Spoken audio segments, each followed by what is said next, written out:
Oh, maybe it does. There we go. Can you hear me? What up? Okay. Must have had it turned off. What it do? Don't worry, I'm still trying to figure out my crap over here. I just wanted people to get in the screen early, get in often. Got a little ticker running at the bottom. You know what I'm saying? Get the people tuned in. Oh yeah. But as everyone knows, man. Welcome everyone back to another edition of Cleve and Me, and we are live for y'all tonight. We are going to go all the way up until Smackdown, followed by Rampage, and we're going to keep this thing going. We're going to be having people in and out of here. I'm even still sending out invites as we speak. As you can see, you and I could follow me. Only you could set me free. The CM Punk shirt. Waited in line a half hour for this sucker, and I could not be more enthusiastic about it. As we just gotta, oh man, KCL for I gotta get him in here. I gotta get his email. But Cleveland, why I do a couple of things, man. How the hell are you? And happy 1 year. It's unreal, man. Man, I'm pumped. I'm pumped about today. It's like we talked about. It's so crazy how far we came within a year. I just remember me and you texted me this idea, and I was like, all right, this sounds pretty cool. Something we was just doing as, something to pass our time during the pandemic. But a year in, we had great guests, a lot of nice following. So I'm pumped about today's show, man. I can't wait to see all our guests come on. Oh yeah, and it just the goal is to keep it one after another, see who joins. I don't know. We'll see how it goes, but I mean, there's so much to talk about. And as I keep going with this, getting this BS little crap out of the way here, we had a CM Punk return, a Brock Lesnar return, a Becky Lynch return, a lot of crazy things in wrestling. Give me a couple of things that you really liked from any establishment last week. This probably only the few times you actually hear me praise AEW, but I will say that watching CM Punk come out in Chicago literally gave me goosebumps. I can imagine it was probably more surreal for you in person, but to watch it on YouTube, it was one of those where just like, ooh, this just feels really good to see. He's been gone a long time. I know my opinions has changed on Punk, but for that one moment, I can wipe away how I feel about him and just relish in the fact that he came back after 7 years in Chicago, and the pop that he received is easily top 3 pops of all time. Oh, I mean, let me say right now, from the crowd in Chicago, they were, the gates opened about 7 o'clock, and we got there. Me and Ryu Kendrick, who will be joining us as always.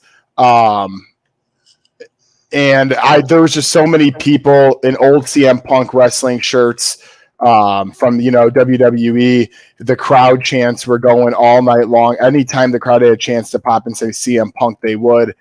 They had so many dark matches, and then all of a sudden, Tony Khan came out and said he had obviously a surprise for everyone, which we all kind of knew about, obviously, with the rumors and all that. And man, oh man, did it pop. I mean, he came out right away. I thought he'd come out towards the end.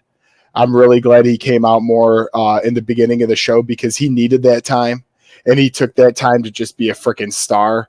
He didn't even have to say anything. He dropped to his knees.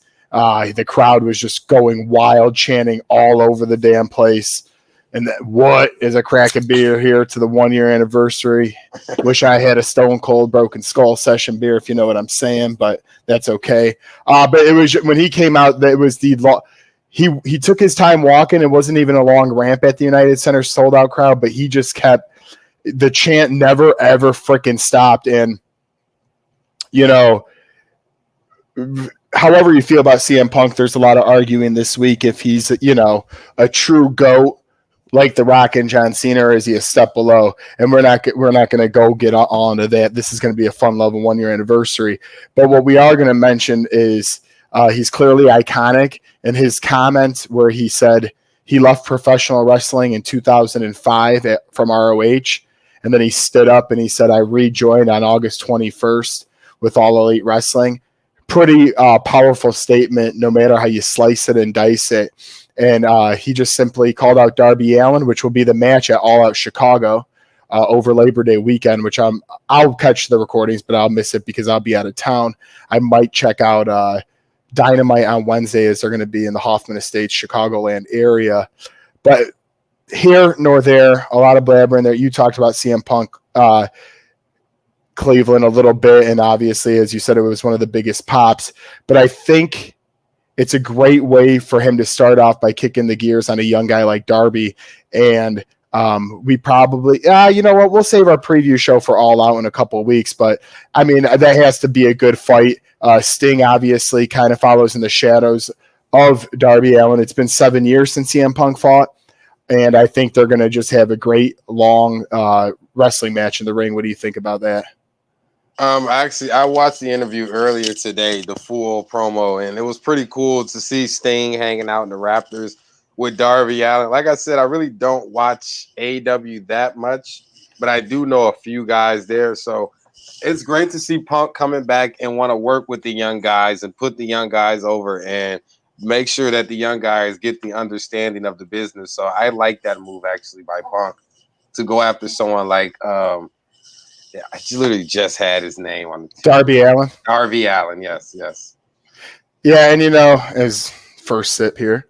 But while you're doing that, I think the biggest surprise for me this week and the best moment was actually a match between the Tribal Chief and John Cena. Who put on a hell of a freaking match. I thought he had him at the AA off the belt. See, that's the thing about wrestling. When you have matches like that, I literally at one point was sitting in my chair, shaking, worried about John Cena is about to win this match.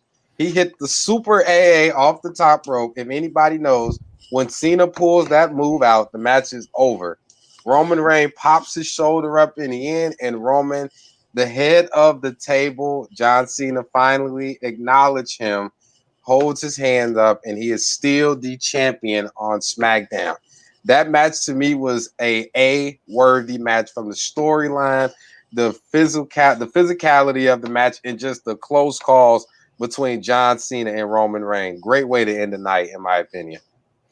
Yeah, and you know, we all knew Roman Reigns was going to most likely carrying this down the road. But at the same time, John Cena, we knew he had to put on a hell of a show, and he freaking did. He had us believe in him at times, and he kept going and going. And, you know, and then on top of that, we get Brock Lesnar after that, which is just another level for the Tribal Chief to continue as he passed his 1 year anniversary of holding the title. Sorry, I'm just, as you guys might see me a little sidetracked sometime from another return we have. I also got Cleve into it with, I just commented simply on Becky Lynch's return saying, I want you to react to this comment because we're going to get back to Cena and Reigns when we talk about Lesnar in a minute. But I simply made this comment, and people, if you're listening at home or wherever you might be, feel free to comment in the section if you agree or disagree. But on the Becky Lynch-Bianca situation, here is my thought. I said perfect heel turn to be, and by the way, if you want to find me on Twitter, at Joey Nips with 3 S's. Joey Nips with 3 S's. Weird name, I know. Anyways, perfect heel turn to being hated by some people as she was so loved in 2018. It didn't work. This will have people love Bianca even more and grow the rivalry. Going to be an amazing feud that people will understand finally why they did the slam like they did, meaning SummerSlam. So Cleveland, my perspective on it is Vince only can make Becky be booed if they did something completely idiotic to me. I don't think this is like with Kofi and Lesnar, as Kofi never got another chance to look back after that. Bianca is going to get her chance, and I think that in Vince McMahon's mind, the only way to get Becky to be a heel is for something like this to happen, a sucker punch and a pin. Go ahead. I agree. You mentioned the first time that they tried. You didn't agree at first, though. I don't think that's why. What switched you? Because I remember on Twitter you said and a lot of people hated that moment. But I think once people got to settle down a little bit here, maybe they're seeing. I mean, I still think it was in very poor taste, though. I'm not going to backtrack on what I think. Still, that we have to look at it as this: the fact that Because the guy made a comment. He said, "You see how Vince McMahon treats African American wrestlers." And at first, I didn't think about the Kofi incident, but it did make kind of sense where you compare the two. Because yes, you had people lose the championship before, but it's not like the main belts. Like I understand you want to create heat for Becky and all this, but Bianca Belair did not deserve that at all. Like you could have made it how Brock Lesnar showed up at the end, or you could have made it any other way but a simple sucker punch. And I don't know if they called it a side slam, but it's the rock bottom. But it was just poor taste to me. It was a slap in the face for someone that carried the SmackDown women division when they was literally giving her the same people to wrestle over and over again. So I didn't like it. I mean, it's a good way to create heat, but if Bianca doesn't get the belt back, this is another Kofi Kingston incident. But here's another reason why it's not like Kofi Kingston. Kofi's a veteran in this business. Bianca is new to the game. She's gonna be God willing, she's gonna be around for a while in this industry, and she's gonna work her ass off and win titles. They gave her the title right off the bat, similar to Rhea Ripley. Nobody complained when they ripped it off Rhea. And, Bianca this isn't where Becky's moving on. This is setting up something to me where, and don't forget too, it didn't help that Sasha Banks had a COVID incident. So they were going to wait for Becky until October, probably. I would imagine to set up Becky versus Sasha. Could be wrong. But now they're going to another page here. And, no matter how they do it, we'll be interested to see tonight. I'm interested to see who they start the show with. I have a feeling it will actually be the women, and then they'll. Well, you never know. I guess. I think Brock's opened the show tonight. You think so? I think Paul and you'll probably get Paul and Roman out there talking about his great victory. You have to start the show off with your most important wrestler. So you'll probably get Becky later on in the night, basically. I wouldn't say too early, but I think Brock and Roman open the show tonight. Maybe Becky's at 8:00. That's what on Dynamite last night. I watched here and there, and they brought CM Punk on around 8:00. So maybe they do the Roman stuff beginning and end, and throw Becky right in the middle to keep it level. Basically, yeah. You don't want to burn fans out too much. You want to keep them tuned in. Speaking of that too, another great thing about SummerSlam, it was reported that it was the highest gross SummerSlam in WWE history. Correct. Which was kind of funny because there were so many people on Twitter complaining about the matches, and I actually really thought SummerSlam was a solid. There was hella good matches. There was a lot of good matches. There was a lot of good storylines, a lot of cool things in it. I think Edge coming out to the Brood entrance was really cool to see with the jacket. Him and Seth Rollins tore the place down. And Edge's old gear, you're right, that was a hell of a fucking entrance. That was a great entrance. Pretty cool to see. The jacket was phenomenal. Even the Goldberg and Bobby Lashley, the match kind of sucked, but afterwards really was pretty cool to see. There was some other meaning in there. It just wasn't. And if you notice, he didn't do a jackhammer or a spear. Well, he did a spear outside the ring, but no jackhammers either. I noticed that. Well, I don't know if I think I talked about him, Paul, when we was talking during the match. But if anybody noticed the match, Goldberg, when he was trying to suplex Bobby, seemed like he tweaked his knee a little bit. I don't know if that was storyline based or not. Hard to tell because they kept attacking the damn thing. That's what I'm thinking. If it was a real injury, then I don't think they would keep attacking it. But it seemed like when he kind of hurt himself really when he tried to suplex Bobby. So maybe this is just time for Goldberg to step away for a while and just, retire because. Well, he's got 2 matches left on the contract. That's kind of hard to see. I could see it coming in non-title. Riddle really wants to fight him. Maybe you could do something outside of the title, or just if Riddle ever wins a title, you could put him over anymore. Speaking of wrestling and SmackDown tonight, even though we were on the Raw side, if you are tuning in tonight, we do have Becky Lynch returns to SmackDown, obviously. King Nakamura and Rick Boogs versus Dolph Ziggler and Robert Roode.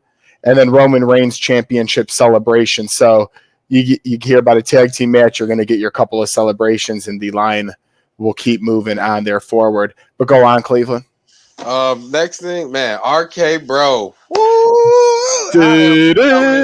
Man, you know what? I am really becoming a big fan of RK, bro. I think Randy Orton taking Matt Riddler under his wing was probably the best thing to ever happen to Matt Riddler's career. He mentioned what Randy Orton so far mean to him, what he's learned from him, and I'm just liking this tag team. It's sometimes it's a hit and miss when they put people together that are not tag teams, but this is one of the few times where people are actually enjoying this. People are tuning in to Raw to see RK, bro. And I will say, man, RK, bro, this him and Randy, the dynamic, the veteran and the young guy, it's going to be something to see. Hey, wait till 7:00 to get excited. Now you see what I'm saying? No, it's all good here. One real quick shout out I want to give Pat McAfee. Everyone, have him a little bit in your thoughts. You know, he has the vaccine, but he got COVID. He had a 104 fever the other night, so he will not be announcing Smackdown this Friday or next Friday. He did not know his replacement today either. I would imagine Corey Graves, but we'll see as we bear here. With that being said, you know, Pat McAfee will miss the next two because unfortunately he did contract COVID even though he has the vaccine.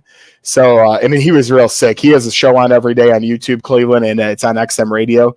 He'll call in from bed with a 104 fever. That guy is full of energy, but I'm going to miss his touch when King Shinsuke Nakamura comes out because that is always a treat. But like I said, hopefully Corey Graves comes in or we see how they. Corey, I love Corey. I like Pat McAfee. I like that he's his personality. He's free to kind of do whatever he really wants. He cracks jokes. The dance with Shinsuke is pretty entertaining to see.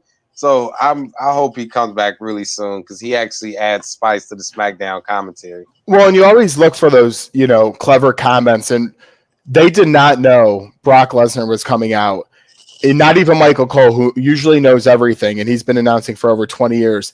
And his line, Pat McAfee, was, the alpha male of all males is in it. That's just an iconic line. Like, Brock Lesnar, first off, his new look, I was digging it. I don't know if many people are, but I think to make him seem like a face and Roman be the heel here, switching things around for most of their, if not all their battles in the past, I do think, you know, having a little different look. And if you compare Cleveland, I saw a picture side by side of when Brock was champ, heel, fought Roman face, and now it's the opposite. Roman had on his usual gear. It's like the black tank and his shield gear. And then then Brock had no shirt while Roman had on the vest tank.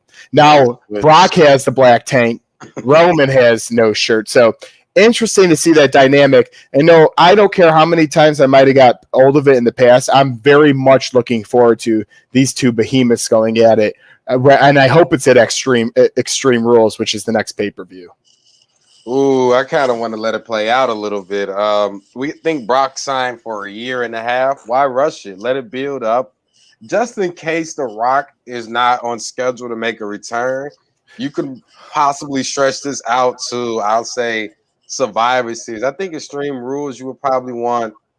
Just I wouldn't, because they said they would not have put Lesnar in this, or they were going to save Lesnar for Mania if Rock was not a guarantee. But you're still right in terms of dragging it, because if they do fight at Extreme Rules, Brock would have to win that, and then Roman would have to like win the belt back, probably, right? Yeah, then you'll create a whole sort of problems right then and there. But funny thing is that they're going to turn Brock Lesnar face. The last time I think Brock Lesnar was probably a face in WWE, we got to go all the way back to 2002, 2003 when Paul Heyman turned on him at Survivor Series in Madison Square Garden. So I'm pretty curious to see, can Brock play a face, or will Brock just have the Stone Cold type attitude where he's not a heel or a face? He's just an apex predator like Pat McAfee called out, which was a great call too. So I'm curious to see where this goes, but I hope they don't rush it. Maybe you can probably, I don't know, Baron Corbin could step up and challenge Roman. Somebody. He's rich now. You see Baron Corbin's rich now? Yeah. I love Baron Corbin's storyline. It is something interesting outside of the norm, and I think it's going to be a big reward for him later down the road. Well, I mean, they did trademark the stupid name Happy Corbin, so now he's rich. Maybe things are coming back. You never know. You never know. But that's one of those good, quiet storylines, though, a little bit. You know what I'm saying? Like, that's not one of those things where you're like, this is getting stupid. To me, it's a good idea. You're getting a character to keep going through his path. One thing I found interesting on Raw, where I think storyline's getting it better, where no matter if you like the characters or not, if you think about it, I saw a post on this last week, and it was completely true. Three friendships have now ended on Monday Night Raw. One, the biggest, being Miz and Morrison, which was fantastic. The crowd loved that. One that people don't really care about, but it is a broken up friendship. Eva Marie and Doudrop, they're going to fight each other. That's over. And then I'm going to be on there is one other friendship that just broke up on Raw, and I'm going to get it stuck at the dance. I got to think about it. There was another one too, but they had that Sheamus and skirmish at the beginning where it looks like he might fight. But you think that would be good if they? Why I think of the third one, if they continue with Lashley and Sheamus, if they make that a little bit of a rivalry, you think that's just a storyline till they figure it out? Oh, that's phenomenal. I think I was either last episode or the one before where I said Sheamus, once he drops the United States champion, should be moved back into the world's champion picture. Sheamus is a main event star. He's a veteran. He's won the title a few times. He's a heavy hitter. Him and Bobby Lashley will probably put on really good matches. So I think it's the right call, because with Goldberg probably nursing an injury or him off TV, someone has to step up and challenge Bobby. And I think Sheamus is probably the most deserving out of everyone on Raw at the moment. Yeah, I mean, Sheamus has been through. He did a great job with the United States Championship. He had great battles with McIntyre and many others. Damian Priest, he had that cool United States Champion outfit. I thought well deserved by him. Good match, by the way. Sheamus and Priest, great match. My top matches of the weekend, I texted you. The number one was the NXT UK Championship match. Walter it's even so rude of me to forget who won that off him, but I honestly didn't know too much about him, so I'm going to look it up right now. But that was a phenomenal match. I mean, just a lot of explosive hitting, a lot of, just hard wrestling in the ring. Well deserved.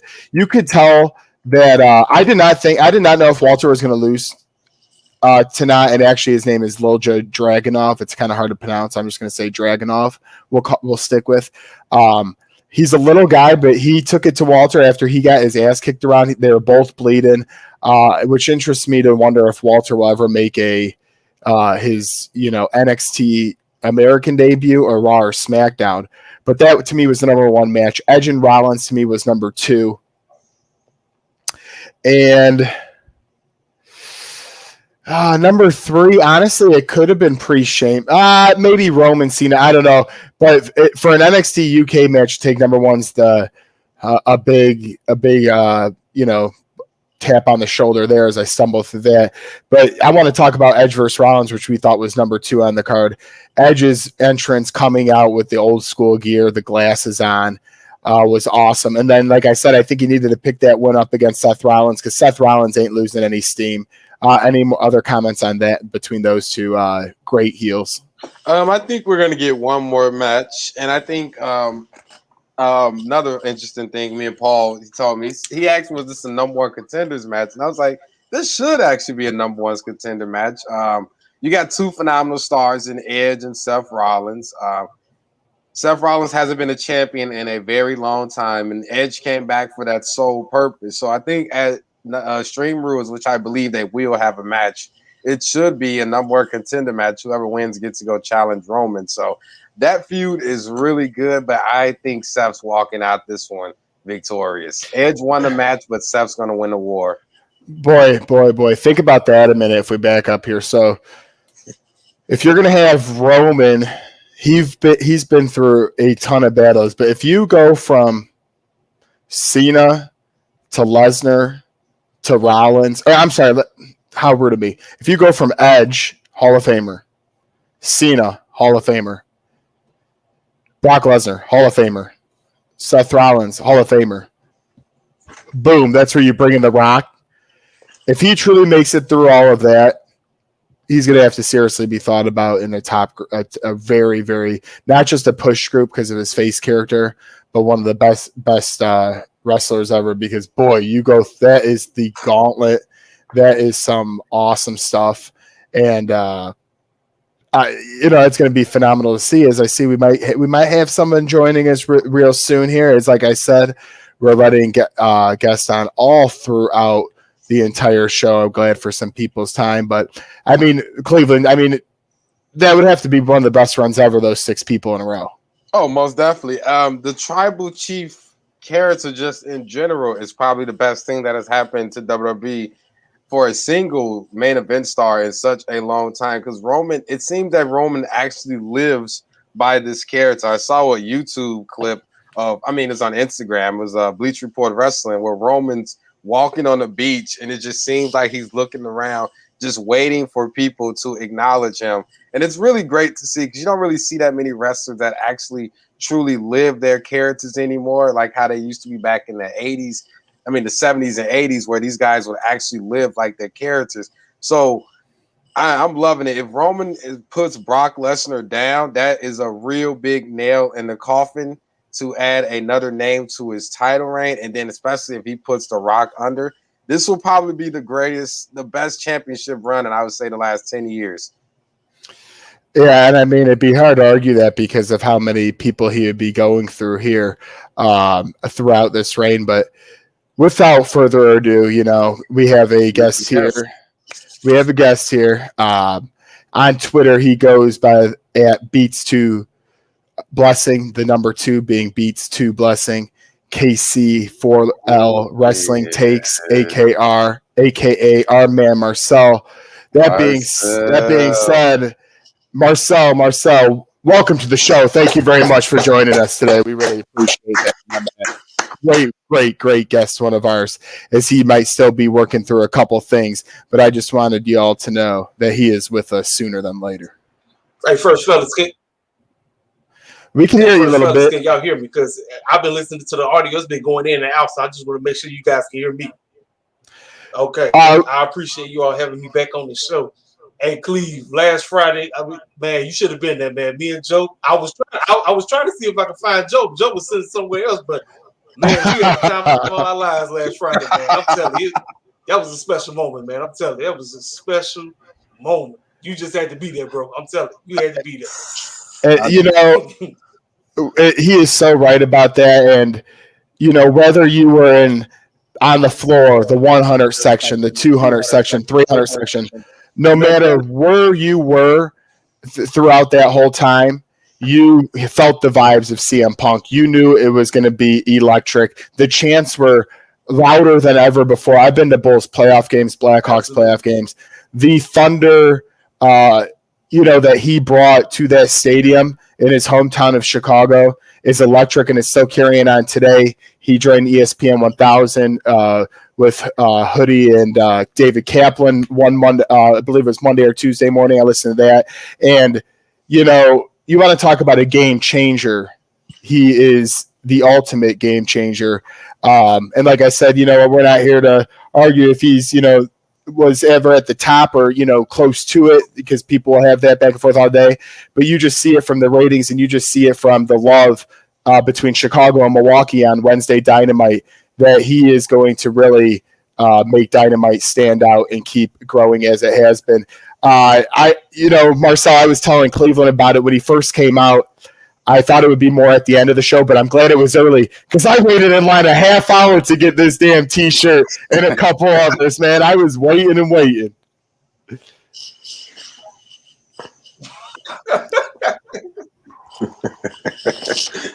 I think there must have been 300-400 people in line. I'm glad Tony Khan had him come out first, because they was talking about doing something.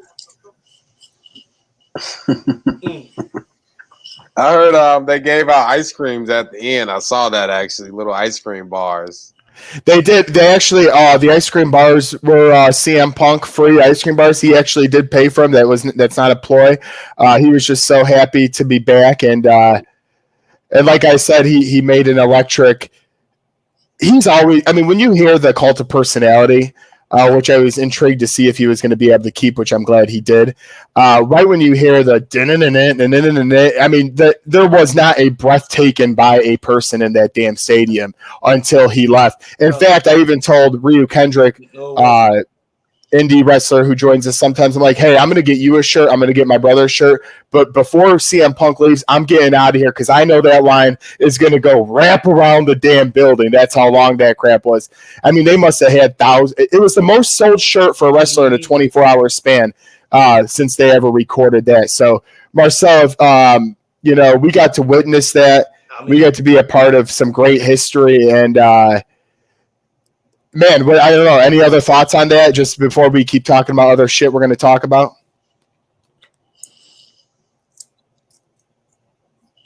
Like I said, I don't know if you guys seen my video, but that was my first time actually being in a wrestling atmosphere. I always watch wrestling on TV, but I never actually had the opportunity to go to a wrestling show. I got to say, I had the time of my life. Being in that atmosphere was so surreal. It was like, man, I ain't never gonna forget that moment. I'm telling you, I just everybody just going completely insane. Like you said, when this music hit, that place, the roof came off the building. I'm telling you, it was just, man, it was bananas. That's all I gotta say. And because if you think about it, besides The Rock, who is bigger in being in terms of being famous and the level he's on and taking a long time off, I believe it was 7 or 8 years. There's not many guys who still come back and they're at an age where they can compete like CM Punk will be able to do. He took off in you could say the prime of his career because obviously he wasn't getting along with Vince and he just wanted to do different things. And you're not because was. All the surprises, including Brock, they're all great last weekend, but nobody was gone as long as CM Punk was. Nobody was waiting as long. Or hell, we didn't even know until about a few months ago when the rumors swirled that this would even be a possibility. But as you could tell, he is really deeply involved. He wants to be with these young guys. If you all didn't watch Dynamite, I know Marcel does more than you, Cleve, but he actually also hinted at Daniel Bryan. I'm not as big on Daniel Bryan as I love CM Punk to death, but without a doubt, he's one of the best. Oh, he's coming, and he's one of the best small tactician wrestlers, and I think he'll want to put people over as well. But he's definitely going to bring that explosive mindset to the business. Now, one thing that does interest me, though, Marcel, and I want to get your take. There is a lot of big names now in AEW, which is to me is 75% a good thing. Where to me it could be a little bit of a down thing is that you're gonna like Christian, boom. I know he's Impact champion, but he's also going to be fighting for AEW championship. He moved right to the top when he joined. Miro, he's the TNT champion. So some of these younger guys like the Darby Allins, the Young Bucks are champions, but Orange Cassidy, Sammy Guevara, a bunch of these other guys. It does seem like there's going to be a good veteran presence that hold these titles and could get in the way of some of these young guys getting the title pushes for a little bit here. And I don't blame AEW for doing it. I mean, look at the popularity. They're now consistently being viewed over 1 million times on their shows. That's including Rampage after CM Punk appearance. What are your thoughts on, yes, it's great they're bringing a lot of big names, but at the same time, could you see it getting in the way of any of the young talent like sometimes happens in WWE?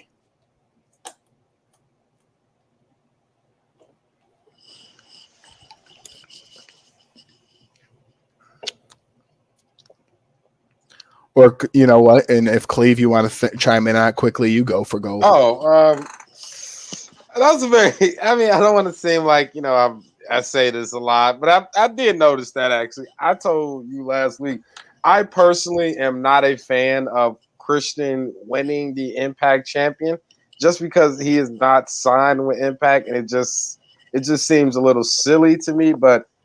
That is a very good point to keep out on. I know a lot of people probably think I am hating, but you honestly have to see that when you have guys that are coming in from other promotions and they get signed and then they move the no names out the way and they take all the championships.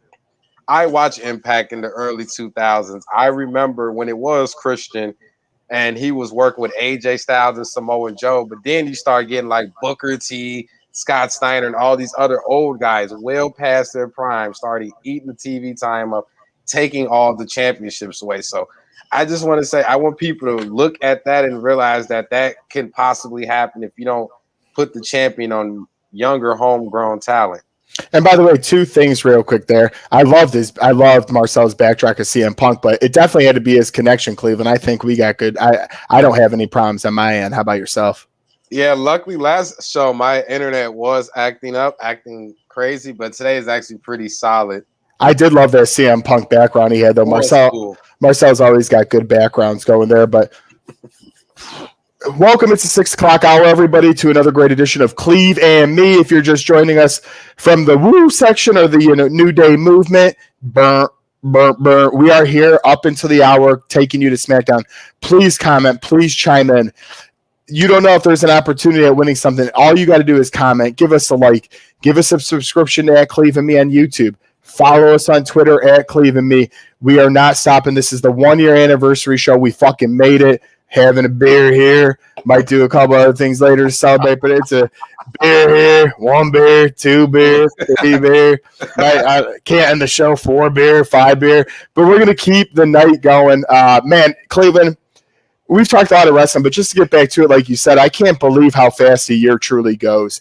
Because sometimes you have to look back at moments to see how fast time flies. And man, as I go grab a second beer me out of the fridge, we're following the Roman Reigns timeline almost with this crap. If you go back and listen to our first episode, it was actually Roman Reigns' first theme song. Wow. That's if I am correct, that is when Roman came back. That's when he first turned heel. That's pretty cool that we started right then and there. Like Joe said, it's just, I don't know, it's just a great feeling, just so crazy to see how in a year span we met. I met all these cool people through Joe, through Twitter, through wrestling community, able to have a very successful podcast, great followers, great listeners and everything. So it's just so crazy how within a year, just last year, I wouldn't even think this is just a hobby, something we're just going to do for shits and giggles, just something for the boys. But then we just start getting listeners from everywhere, not even just in the state. We get listeners, I mentioned you said, from around the world and stuff. So thank you to everyone. And, man, it's just been a great ride, actually. No, I mean, it's been a journey, and we're not going to sit here and shit you the wrong way. Yeah. We're not – too early for that. I'll do that at the end. Yeah, well, I will shit on you at the end. But we're not. Excuse me. We're not making a bunch of money here. We're literally doing it for the people who love listening. We're having a good time with it. As we get to the second crack of the night here. You got that Coke over here, Coca-Cola. Follow us up. You working tonight? I'm not working. I'm actually might go out tonight, so save my energy. I'm an old save it. Maybe pregame a little bit of Smackdown in there. There you go. But going back,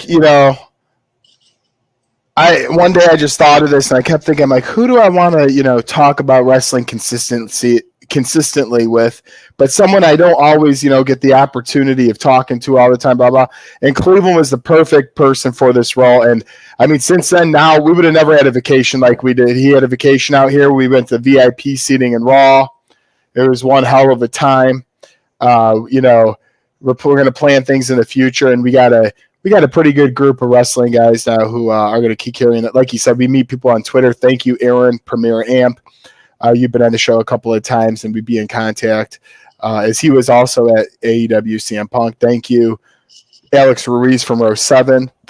Thank you, Kyle Machowski. You are obviously doing, you're great with your Cubs things. And at Juice on Tap, if you want to follow him on Twitter, he does great with sports and Cubs. And then, Ryu Kendrick, my brother Tones, who's our host, who hopefully he just got back from Orlando, Florida today. Hopefully will be joining us. But there's a lot more thank yous to get to on Twitter. I'm sure I can go through many, just to name a few. Tim Crowley, one of my guys, always listens to us consistently. Just want to give you a thank you shout out there. But I could go on all day. Buccaneer Stunna from Tampa. You've been on the show a few times, always helping us out. Gene from Buck, what you heard. another great guy that has helped us. Billy Granado, he does cardboards and Cracker Jacks with my boys. And then another shout out for who I know is always a consistent listener, even though we don't know personally. I just know he's a great guy. That would be Ted the Hillbilly, who's on Twitter, just always, constantly following us and doing good things. So thank you, everyone, to mention. If I missed you, I'm sorry. I'm going to keep giving thanks along the way. It's just been great to see support. Shout out Texas, shout out Seattle, Washington, and shout out many others who have been listening to the show. But that being said, I want to get back to wrestling in the ring, and I want to talk about man, where the hell do I want to go? Becky Lynch, I haven't really, after my initial comments, I just want to get back to it and say I love that she is back. She is the leader of the women's division. Britt Baker was cool to see last week. I've never seen her. She has the AEW title, but you could just tell the women's division still is lacking there, while the women's division, the WWE, sometimes not doing storylines always the right way, but they have abundance of talent, just an abundance. Sasha, we hope you're doing well in your situation. Pat McAfee, the same. Cleve, where do you want to go? What do you want to talk about? USA, man. We could talk about the Queen taking winning the championship again. I called that actually. Thank you for. I think we both said the Queen. Oh no! In the prediction show. Oh yeah, but you remember a few weeks ago you said that Nikki Ash was walking out of Summerslam. I know. I know we're even now. We're even. Nikki AS. Hey, I mean, I'd rather her if she's going to team up with Rhea. That's fine with me. Create more tag teams. I like that actually. It seems like that's another team thrown together, but it's something that maybe can work because they really don't have that many women in the women's tag team division. So I really like that move. My only thing with Charlotte winning the champion now is who's next?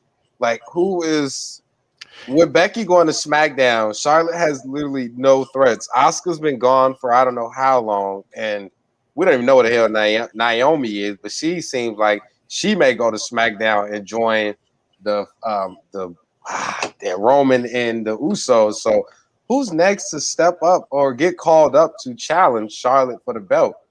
Like, I'm really confused. And damn, that's a stumper. It is a stumper. Because there should have been better. You know what? Well, I guess it would be really SmackDown. They've run through the gauntlet. They got to get the superstar shakeup going. Because to me, it'd be cool to see Selena go.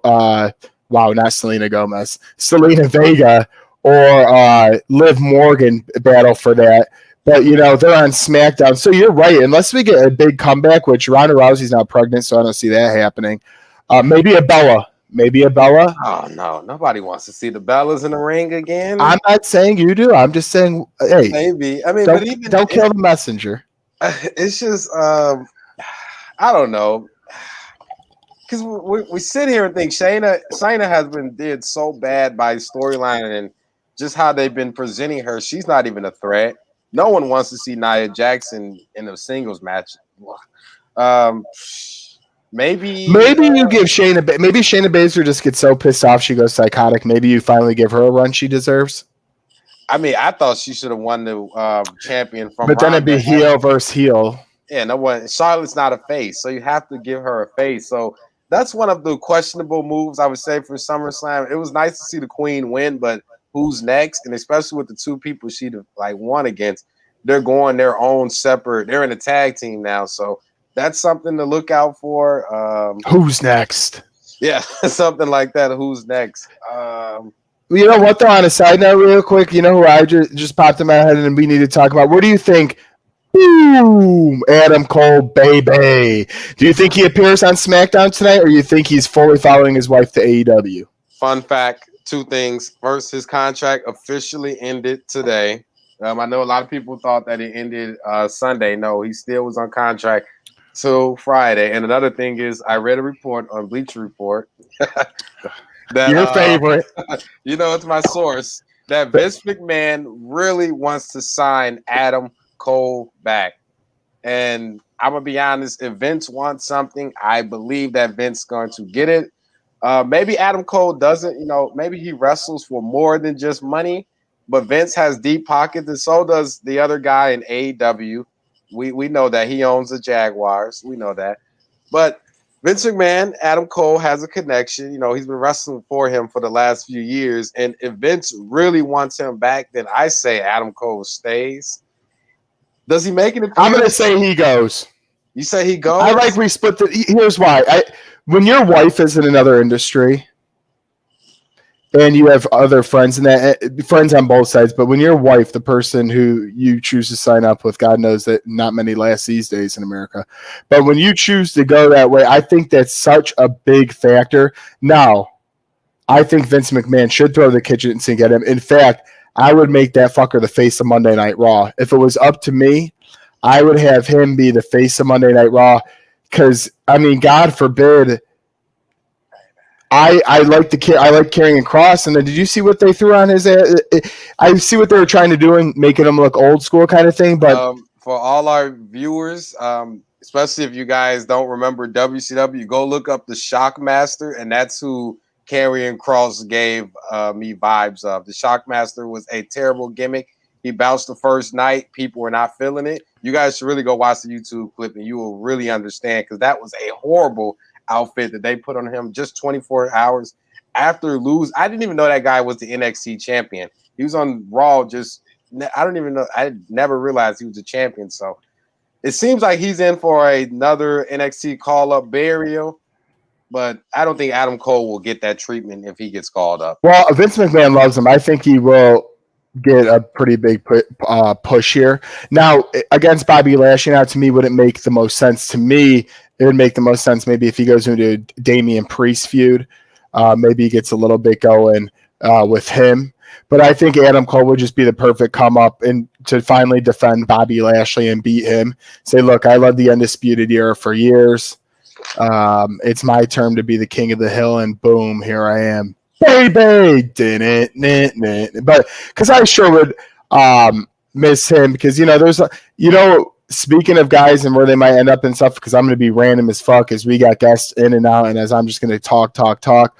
I actually heard reports that Braun Strowman and The Fiend can maybe even end up in Impact. There's a lot of people going around places because AEW and WWE are just simply filling up. Buddy Murphy might go Impact too, I heard, and it would be. I know you're laughing, but if you could get Impact, if you say Braun Strowman, The Fiend, and Buddy Murphy join Impact after having Christian as Impact champion and others. You have to invest money, but you grow money, you can make the production better, get more people in it. By the way, I watched Impact yesterday. My God, they do the worst job of trying to get people entertained. They put a couple hundred people around.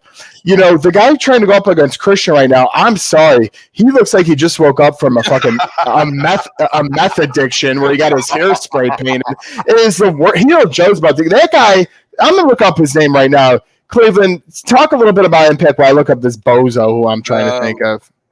I said this before in the show. If you're up at 2 a.m. and you can't sleep and you love wrestling, and Impact is for you. It's not good wrestling. It's not bad wrestling. It's decent wrestling. Even if you were to sign, I don't like I said, I don't think Bray Wyatt's gone yet, and I don't think Bray Wyatt, if he had the choice between either WWE, AEW, or Impact, I don't think he's choosing Impact. If he does, then he can add star power to it because we know Impact needs star power. This is the reason why a guy that's not even signed with them is their champions because they lack I messed the word up. They lack a valid superstar there. As great as Braun Strowman is, let's be realistic. Can you build a franchise around Braun Strowman?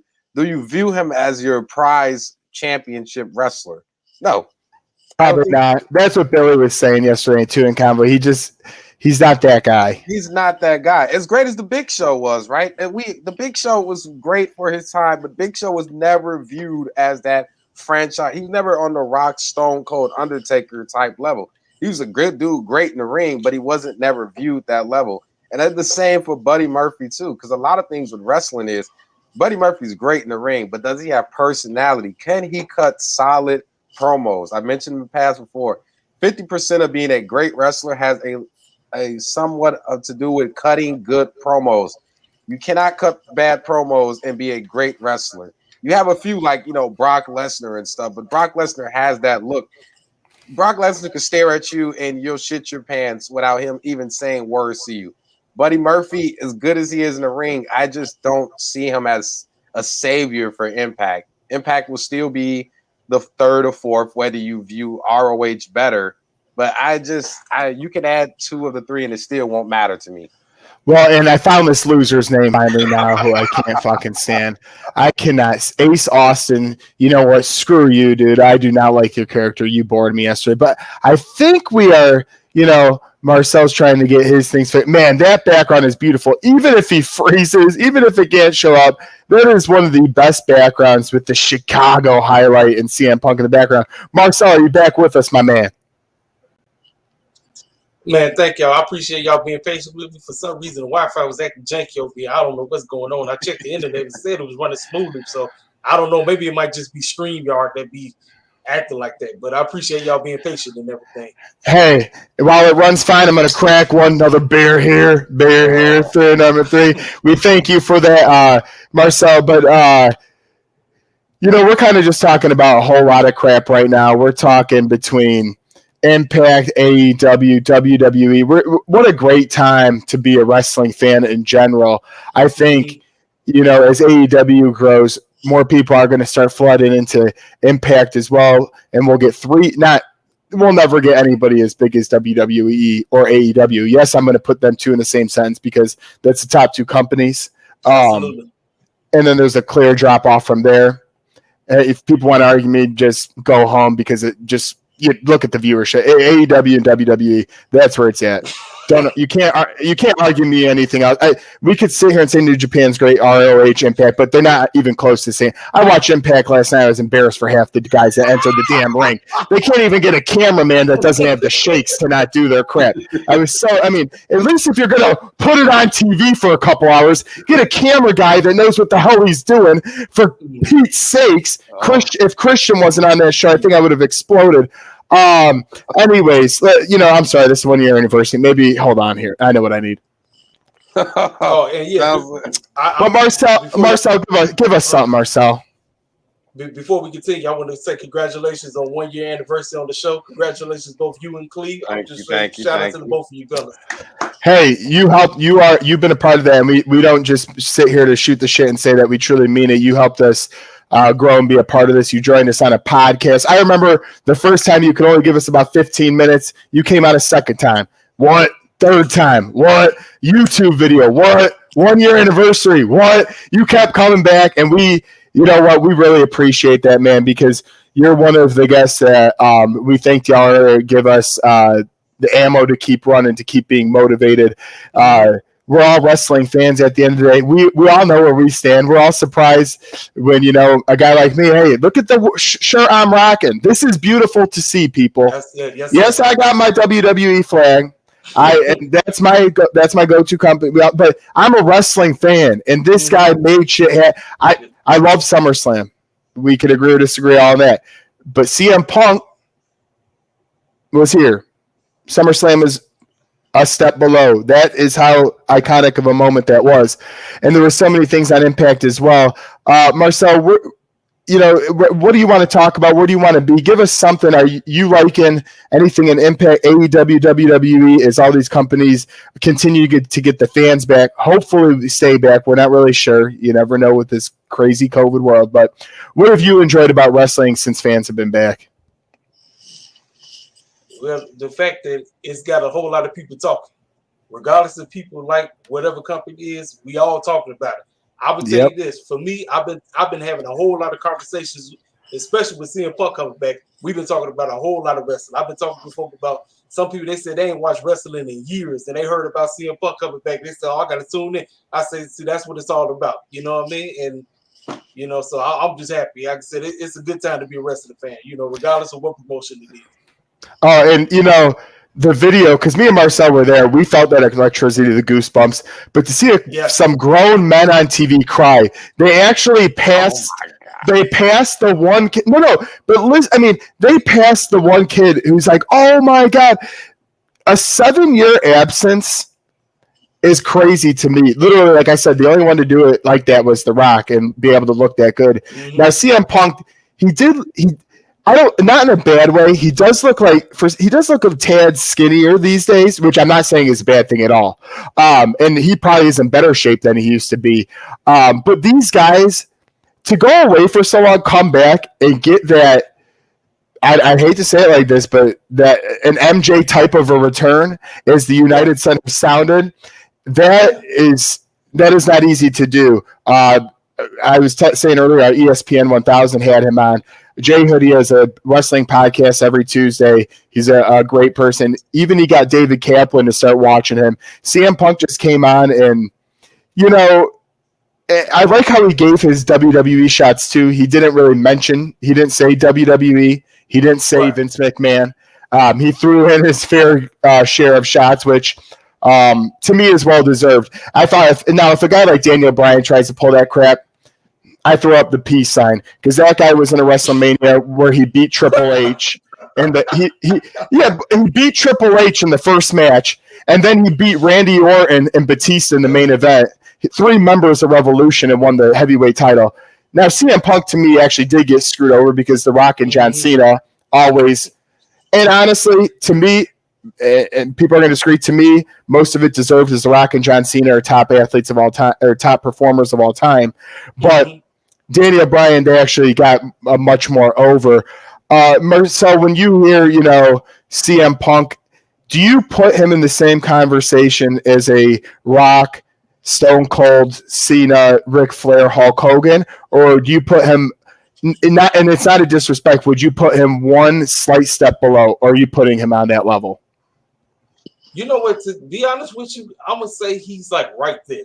Now, I'm not saying that he's that level, but you talk about with the situation with him just coming back, especially being gone for so long, and a lot of people really didn't think he would actually come back to wrestling, because there was still a lot of people speculating. Even those people that went to the show, they were still speculating. You see so many people talk about, I can't wait when he don't show up, and then everybody going to be crying. It's still people who speculate, even with all the teasers and everybody talk about he's a lock, he's coming. I mean, first of all, how the heck would the United Center sell out in under 10 minutes without even mentioning the man coming, even though people know he's showing up? That should tell you something. A lot of people believe the boy was coming, But I agree with you what you're saying. It's like you got John Cena and The Rock up here, then you got somebody like CM Punk, who I say he's right there, but it's still kind of levels to this thing. You know what I mean? And one thing I want to say real quickly, I did change a little bit on before the return. Honestly, it was like, let's say The Rock's an A+. I had seen Punk as like an A-. I have him a hair below an A+ now, because that return, Cleveland, I'm telling you, you had to be there. I know on TV you see it, but you do not feel that energy unless you were there. And Cleveland, I know we're going back on again, but this is how big it was. This is the third time I'm bringing you in on this, Cleveland. That pop was iconic. Your opinion, though, I think you're going to put him a step below the rest still, correct? Only because as great as CM Punk was, when we talk about guys like The Rock, Stone Cold, Undertaker, John Cena, these guys were bigger stars. They were stars in the ring and outside of the ring too. So that's the only reason why I can't put Punk on that level, because The Rock was able to transition to Hollywood off wrestling. Stone Cold, well, everybody knows who Stone Cold was growing up in the 90s. Undertaker too. Even if you didn't watch wrestling, you knew who the Undertaker was. I don't think a lot of people outside of wrestling truly know who CM Punk is. John Cena, for another example. I remember when John Cena came out with the "You Can't See Me," and every other rapper, Lil Wayne even was saying it in his song lyrics. So when you think of guys in the top tier, they venture outside. They have fans outside of wrestling, and I don't think Punk was ever as over as them. Now, I don't. Well, but he also, to me, didn't even put himself out there. I mean, my buddy Billy Granado, who's sometimes on the show, he would simply see him because he's a truck driver in Chicago. Just see him riding a bike down the street. He didn't want that spotlight. Like Stone Cold, he was in a couple movies, but didn't really want that spotlight either. But I do agree with you. I mean, Cena, Mr. Fruity Pebble, as Marcel loves to call him. He did. I mean, you want to be. Well, yeah, you want to be real honest with it. I saw that great video the other day, Cleve, and I shared with you.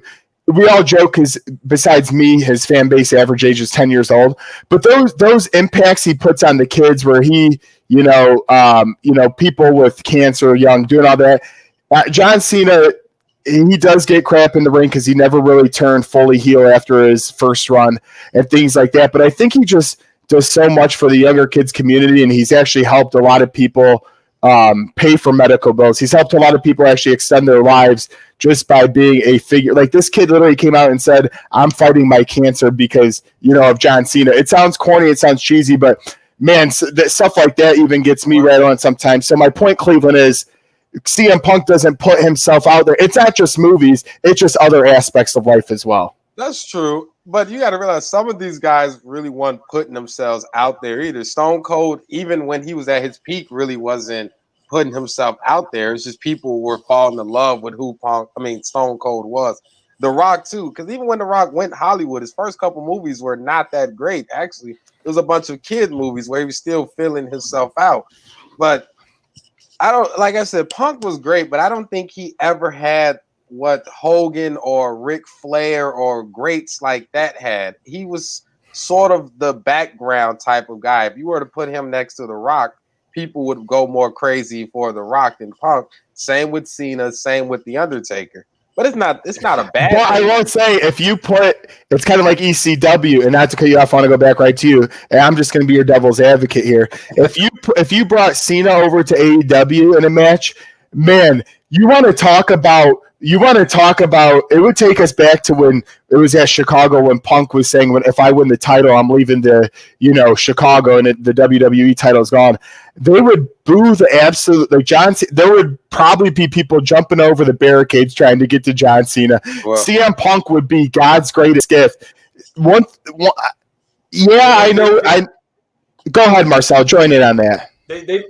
I'm sorry to cut you off, Joe. They love that boy out there. Like you said, they worship him like he a god over there. It's crazy. I'm serious. Look, Cleve, you can ask Joe.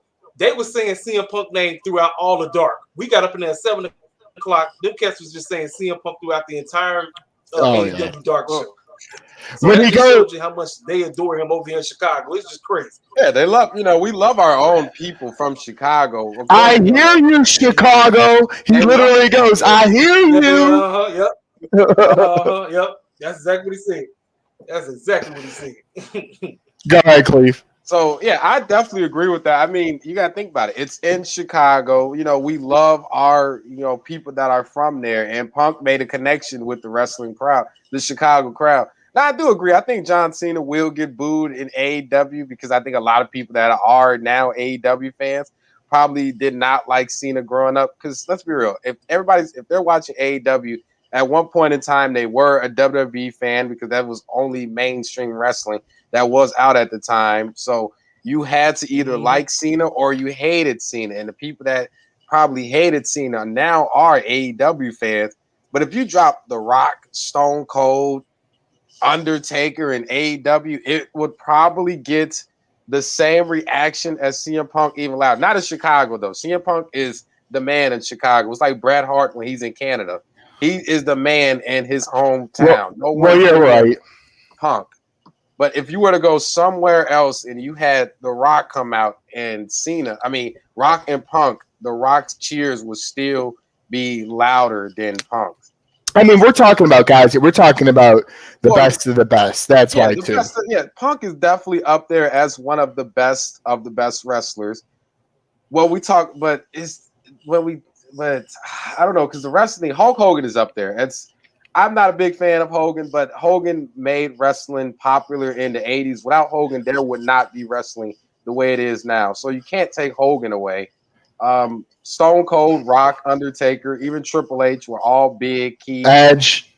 Well, Edge wasn't as big in the Attitude Era as these guys. He came a little longer. And then you had the era after the Attitude Era where they were still trying to figure things out, where you had the young Brock Lesnar or Edge who finally separated. So it's even not to get you up, we're going to stick on this and shift focus a little bit. I'm going to do a nice little transition. One of the biggest things we haven't even mentioned, it gave me the chills last night, is hearing, what have I become? and Judas in my mind. When that song plays and the crowd hears it, we don't give Chris Jericho enough credit. Here's a prime example of what I loved about what AEW did with him yesterday. We talk, because this is where people would be hypocritical to say they're going to put on a repeat of Jericho and MJF for the fifth millionth time. But here's why I think it works. You saw Jericho come out yesterday, and everyone's like, what is he going to do now? And when I heard he still wants to fight MJF, at first I'm thinking, oh my God, but he was passionate, he got into it, a little bit of bloodshot in the eyes here. He goes, you know what? If I can't beat him, I'm not meant for this business in the ring. I'll go announce, and bam, my interest was caught right back. Marcel, I want you to comment on that in a second. And number two, as we're talking about AEW, I want to follow up with Orange Cassidy, because I think that dude is hilarious. I think for his cheesy, he'll touch somebody and the crowd goes crazy. He'll foot tap him and the crowd goes crazy. But Marcel, before we talk about him, do you like how we're getting another match between Jericho and MJF at All Out Wrestling, which is Labor Day weekend in Chicago? Or do you think this is just past its time, but maybe the added stipulation for myself, like it worked, of him leaving the ring, to me, it brings spice to it again? I don't know if you guys saw my review, but I missed doing last week's Dynamite episode, but I talked about it in this previous review I just did on Wednesday night.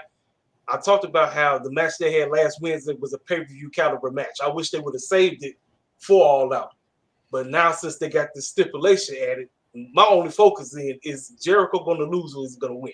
That's the only reason why I actually care seeing it one more time. Because I said, what else are they going to do? I mean, they gave us everything in that match. So I'm like, how are they going to be able to top themselves with the same thing? But now, since this added stipulation, people are going to watch and say, is this the end of Chris Jericho? Or is he going to go over on the man? Because, man, he didn't put the boy over like 3 times. So let's just say it. MJF owes Chris Jericho his whole career right now. Chris Jericho's done put this boy over like it ain't nobody's business. So he got Chris Jericho to thank. Even if he goes over one more time, he got that man to thank forever. I'm serious.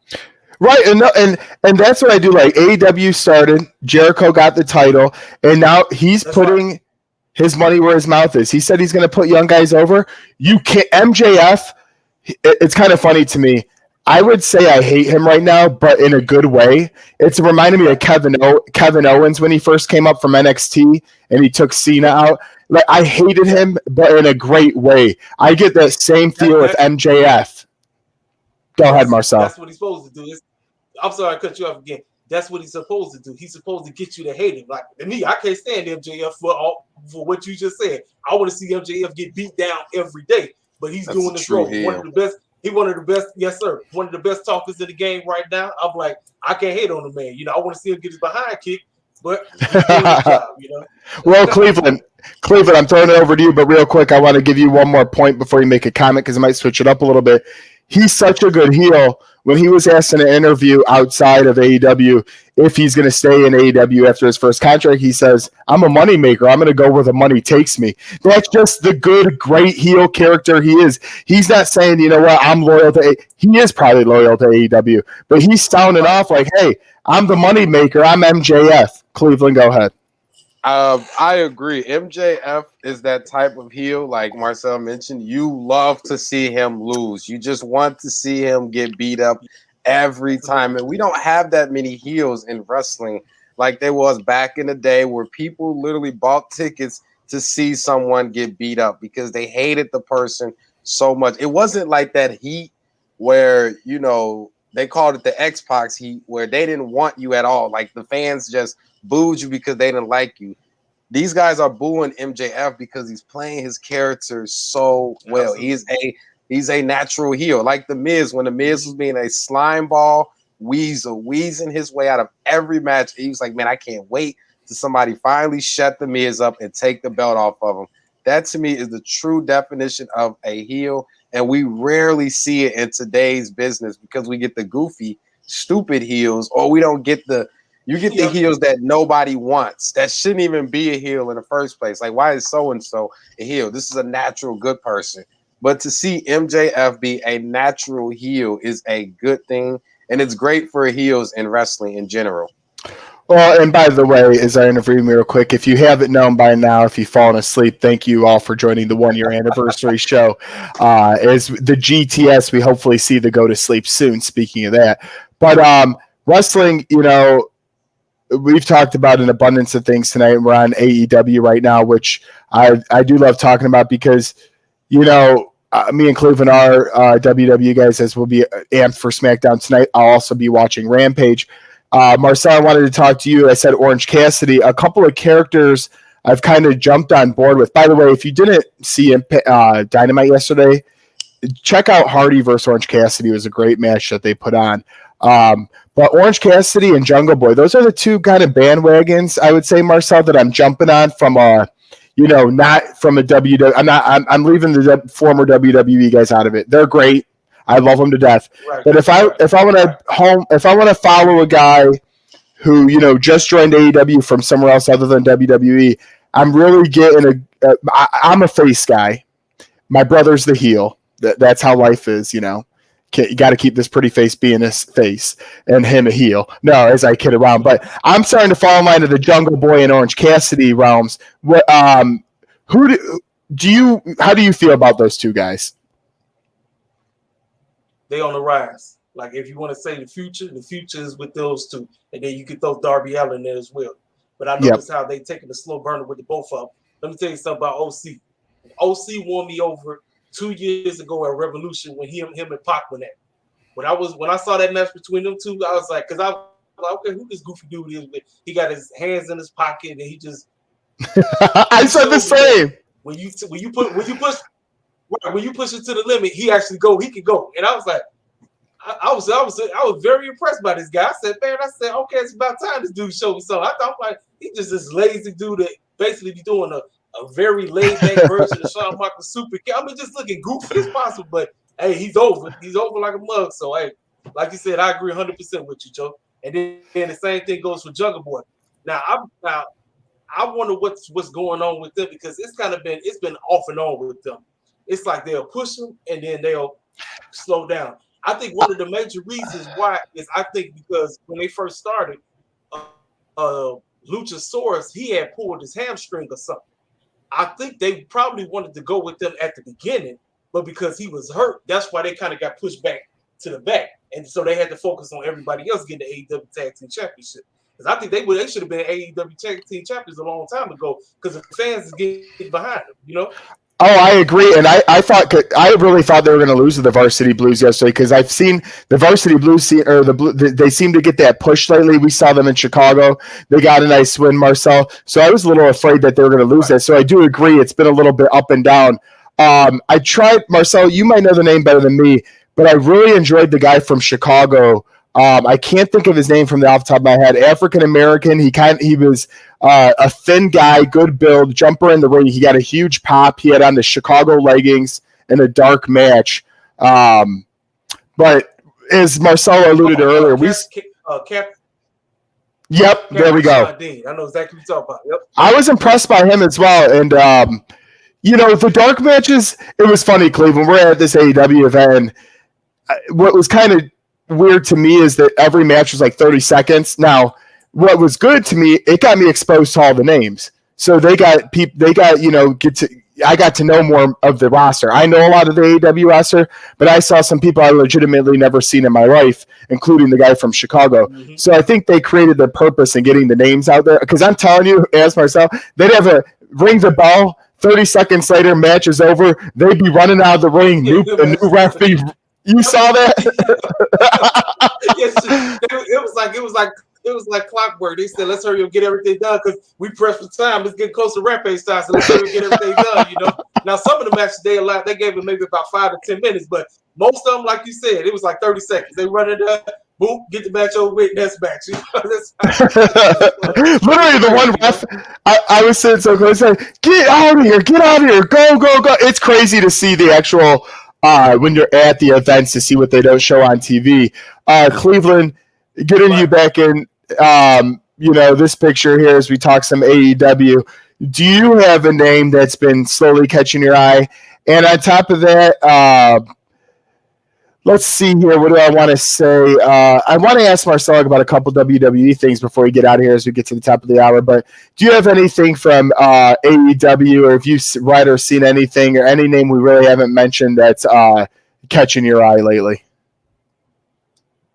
As you're on mute. Yep.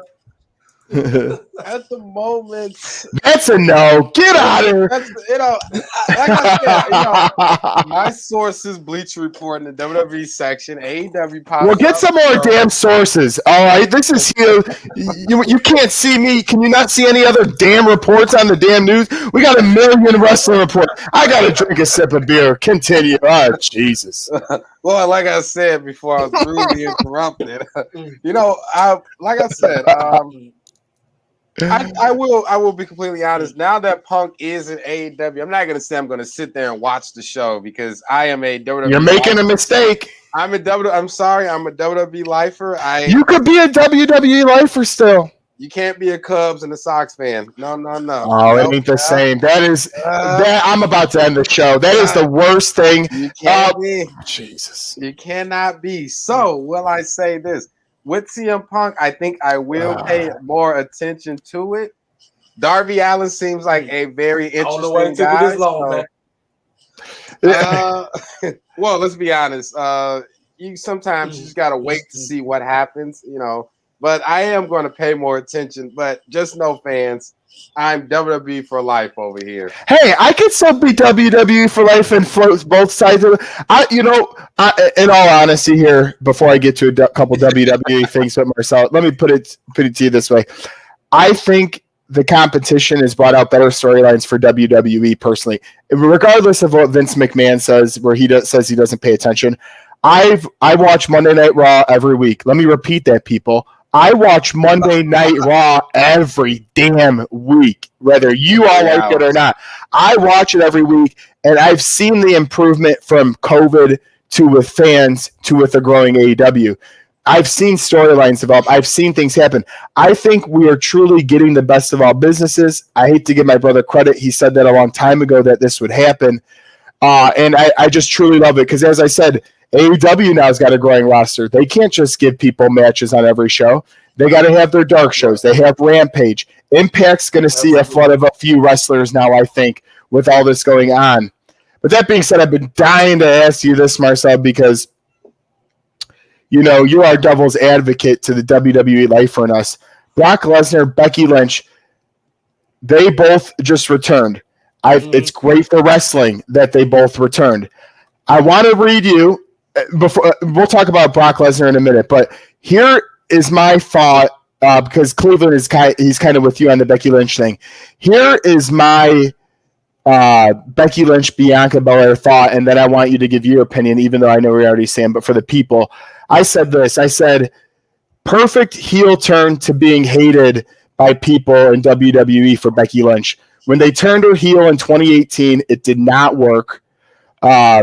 Because they just loved her so much. I said this will have people feel more sympathy and like Bianca Belair even more.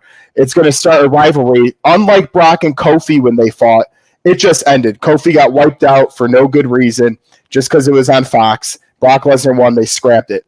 They're going to continue this thing, and I truly feel like they want Becky Lynch to be such a heel and for her to actually get booed, and this is going to draw better attention to Bianca. I think in the short run, it looked bad right off the bat. You never want to see somebody losing a couple moves.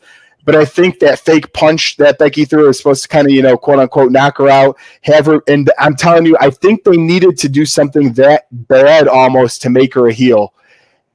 And anything I just jabbered at you in the last couple of minutes, did I help maybe move the needle at all on maybe how they set it up, how they did? Or not one bit? Well, let me tell y'all fellas something. I don't know if y'all saw my review for the show. I did see that review for that one. I was out, so I missed the majority of the show. But then when I got back, I came in right on time for Edge itself, and then I heard about what took place, and I was like, that just messed up everything for me. I said, wait a minute. I said, you mean to tell me it was good to see Becky? I'm glad she came back, but then they went through and did that stuff. I was like, come on, Vince. You know exactly what this looked like. I could have respected at least a 9 to 10 minute match, and Bianca lost. I think we all agree there. Or 5 minutes. It didn't even 5 minute wouldn't have been bad. Right, I wouldn't have been tripping because matter of fact, most people actually had Sasha beating Bianca. So I did. I was one of those. So many people I knew they said they take a Sasha to get the title back, and I said, it's understandable, right? Like I said, I feel like Bianca had a great run. Like I said, they did what they had to do, but then that right there, I feel like it just destroyed everything that both Sasha and Bayley tried to do to elevate Bianca. They both put it out there. I mean, they had to. Most people say that this is why they tell me they said that both Sasha and Bianca had one of the greatest women matches in WrestleMania history. I mean, I was there. I agree. 2 black women in the so-called main event. I mean, come on. And then, like I said, the matchup there with her and Bayley, and then that happened. I was like, you know what? I kind of just turned me off from WWE. I said, you know what? I try my best to give Vince a chance when it comes to our talent. But what if Bianca wins it back?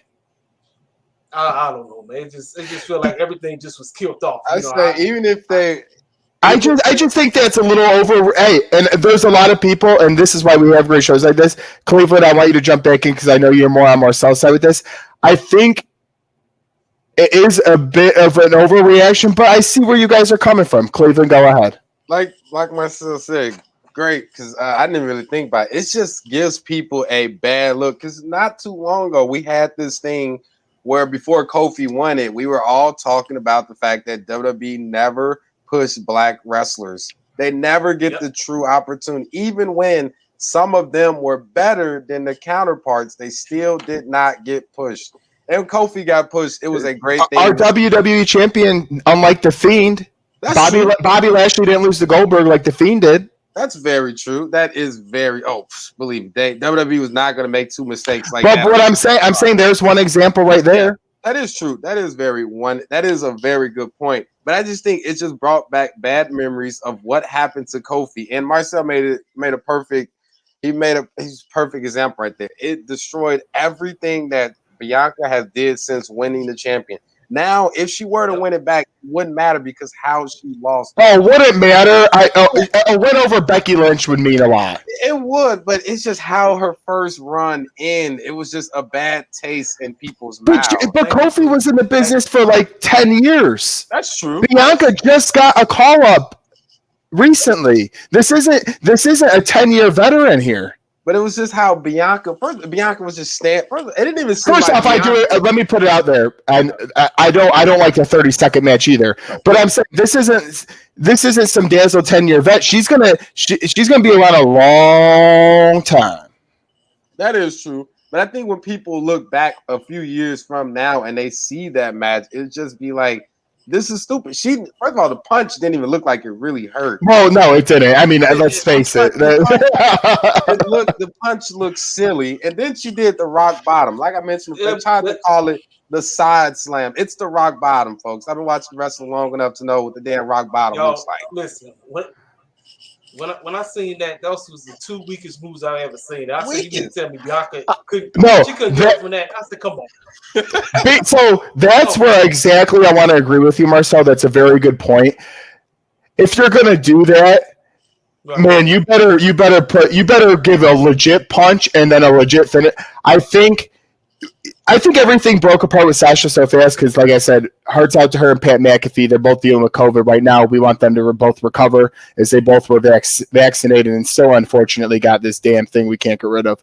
But go ahead. Did they reveal why? My bad, Joe. Did they reveal why she was out? Because I haven't heard anything. Did they reveal that? I think it's COVID related. It's COVID related, but they won't tell us if it was close contact or if she actually has it. Okay, so that's what they pushed out. That y'all seen that today, right? So they found out 8 days before SummerSlam that due to COVID, either close contact or if she had it, they just with health and safety protocol, they can't reveal that. But so 8 days before they find out. Now, I do think that messed things up a little bit because they were going to save Becky Lynch for October and just have, like we all said, Sasha and Bianca. We saw that once. We'll gladly watch that again, as that was amazing. So I think everything kind of just happened so fast, and I do agree with you. Go ahead, Cleve. I got a quick question. So let's just say hypothetically, we can't predict the future or anything, but let's just say Bianca doesn't win the champion back, whether in the near future or let's be honest, we've seen people win a championship before and never win it again. So if she never gets this opportunity again, then we can all agree that what happened at SummerSlam was a terrible thing. Oh, that would be pathetic. That would be pathetic. That would be Vince McMahon. I would give him this. I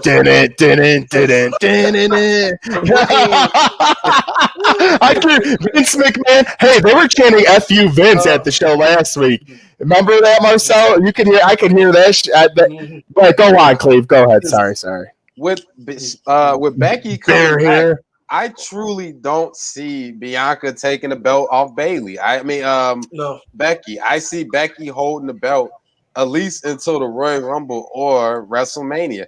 And you mentioned a thing earlier because we were talking about how Rhea Ripley lost her champion and we didn't have the same reaction.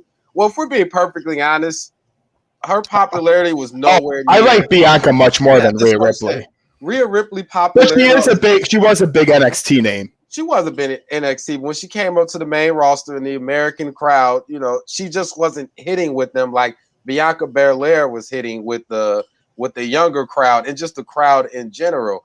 And it's just like you said, 2 cheap moves to win the champion.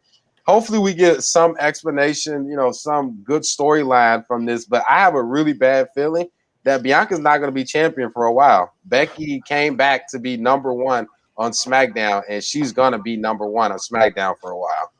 Well, and as we're running up to the hour here at 7. Oh, Marcel, no, join in. Come on now. Yeah. Let's do it. I'm going to piggyback off what Cleveland said. I'm serious. Y'all know the draft coming up.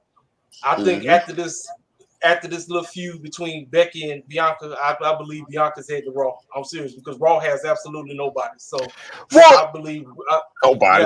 That's another thing, Marcel, you bring up a good point. I don't mean to cut you off, but the one I love, by the way, I think the Brock Lesnar return was awesome. I love how they had that at the end after a good Cena versus Reigns fight. But okay, I love SmackDown. It is the number 1 show in wrestling. But why the hell they gave nobody to Raw? They just gave nothing to the 3-hour show. You know why? Because Raw's terrible. That's why. I don't think they care. Yeah, but you got to improve it. Hey, I watch Raw, okay? I don't want to be miserable. The problem with Raw is 3 hours. That's it. If they shorten Raw, it would be better. Because honestly, the matches on Raw is not that bad. It's long, and then you have to fill the time. So you just put goofy matches that no one wants to see. Or you get Raw Repeat, as we used the name before in the show, where it's the rematch from over and over. I done seen Jeff Hardy and Cross. How many times we seen them have matches? About 3 or 4 times. Did you hear Nick Khan? He said he want to turn Raw in 4 hours. I said this clown is insane. I said he bet not turn Raw in 4 hours. I'm like, yeah, no, he with 3. This fool talking about it was like LeBron James. Not 3, not 4, not 5, not 6, not 7. What? Not 8. What? Not 9. What? Not 10. What? Put it 24 hours. Run it all damn every. Marcel, though, give us, before we start to wrap things up here, give us one thing that you might have shared in a room, maybe not. People that don't follow him, go on YouTube. Please do go on Twitter. He's not only a great human being from what we know, but at Beats2Blessing, KC4L Wrestling takes, a.k.a. Marcel. Great guy, great wrestling mind. Give us something you did like from SummerSlam, whether it be a match or anything else that did happen. We talked, a little bit of negativity. Let's get a little bit of a positive SummerSlam moment for you. Well, before I seen what's the name of the match? Dragunov versus Walter. Oh my God, we talked. That was the best match of the weekend versus Walter. The best match on SummerSlam was Edge himself. I got to give Edge props. Oh yeah, that was the best. That man might be 50 years old, but he can still go. I was like, this dude. Now I thought Seth was gonna win. To tell you the truth, I'm like, Seth got this on lock, right? Edge went and took the victory. I said, okay. I said, hey, if that's what they feel, but hey, I think that was the best match on the whole show. For some now, Marcel, we agree with you. And also Roman and John Cena was great too, because they really did make you think John Cena was gonna win. I ain't gonna lie. But I was watching. I said, "Oh, okay, maybe Cena might pull this off." I'm not sure because they did a great job. Him and Roman Reigns did a great job. And honestly, it is great to hear you from the Fruity Pebbles man himself did step into the ring and made a good appearance. But in all reality, Marcel, you hit you hit two things on the head. We talked about it earlier. Edge and Seth Rollins, best SummerSlam match. We think they'll have a rematch for best contender to fight Roman. It's nowhere near over. It's definitely over. Trust me. They got to have an Extreme Rules match. They have to. Cage match. Last man. Something to end this feud. I don't think it'll go past Extreme Rules. If it do, I wouldn't be mad. But I think Extreme Rules should probably be the nail in the coffin for a few feuds. And we can start off on a fresh foot. But that'd be a cage match or a last man standing. Either one, there'll be a great match for Seth and Edge. And when he entered the ring with his glasses and everything, that brought back that was really cool. And like we alluded to earlier, Marcel hit it on the head like we did. Cena versus Reigns was great, and then the aftermath there. Cleveland, come on in. I got a fun fact actually because I was on my for it. So it's funny because AEW was planning on bringing Gangrel back. If people don't remember, Gangrel was part of. What's that all about? So they were originally going to bring him back, but Edge did the Brood thing on SmackDown where he drops the blood on Seth Rollins. So they wanted to wait. But once Edge officially came out in the Brood gear at SummerSlam, they completely scrapped the plans for Gangrel's return. Wait a minute. And I hate to sound stupid when I say that because I'm with Marcel. I saw a comment today where it said Edge took down an AEW comeback. That's what they were talking about. Yeah, they was talking about the Gangrel combat. Okay. So that was just a fun fact to throw out there because I saw that the other day that he potentially had a return, but once WWE did the whole Brood reunion basically type thing, it sort of moved him out the way. So fun fact on that. Okay, hey, that's what we're here for. I did not know that was. Yeah, I could see it here just from some videos. It looks like he would do that. That being said, though, man, we've been here for a while. Unfortunately for you all, I'm gonna turn into heel Joe after this and text some of my guests who were supposed to show up that they could get the double what. But I'm a little annoyed. But as consistent as he is, Marcel, honestly, truly from the bottom of my heart, from the bottom of Cleveland's, we appreciate everything you do. We know you have your own job. We know you have your own show. But thank you for helping make Cleveland me a success 1 year in. We do truly appreciate that. Once again, I appreciate you fellas inviting me again. Thank you. Like I said, I had to get my schedule free because I'm always busy all the time. But I appreciate the invite. Thank y'all so much, man. Appreciate it. Hey, and thank you. And one last time, Cleveland, as always, at Beats to Beat Blessing, KCL for Wrestling Takes, a.k.a. Marcel. Round of applause. Thank you very much, Marcel, for joining the show. Thank you so we much. love you. We appreciate it. Thank you. Thank y'all. Thank you very much. And, boy, I'm so excited to have Marcel on. He is a fucking great person and a great human being and a great guest. Cleveland, that was awesome. We sat here. We talked a lot. Unfortunately, I'm gonna give Tones, Ryu, Alex, I'm coming at you after this. I'm coming at y'all. I wish you would have joined the show. Gene, I'm heel moding y'all on Twitter over the next week. But anything before we go and watch SmackDown tonight, Mr. Cleve? No, just, the usual thank you to all our supporters, everyone that listens, all of our guests, the ones that stop by, the ones, if you didn't have time, it's still much appreciated for you guys just to show support. Make sure you follow us on Twitter. The NFL season is starting, and you guys know who I'm coming for. I'm coming for you week 1. Byron, you already know your Giants suck. And seriously, thank you, all our fans and supporters that mean it from the bottom of our hearts. Thank you so much. Hey, as always, screw the Cowboys, screw the Lakers. It's my time to shine. Get your CM Punk shirt. But honestly, go watch SmackDown. Go watch Rampage. Thank you all for joining the 1 year anniversary show as I stumble and rumble. God bless. Good night. Thank you. Thank you all for being a part of this. It was great.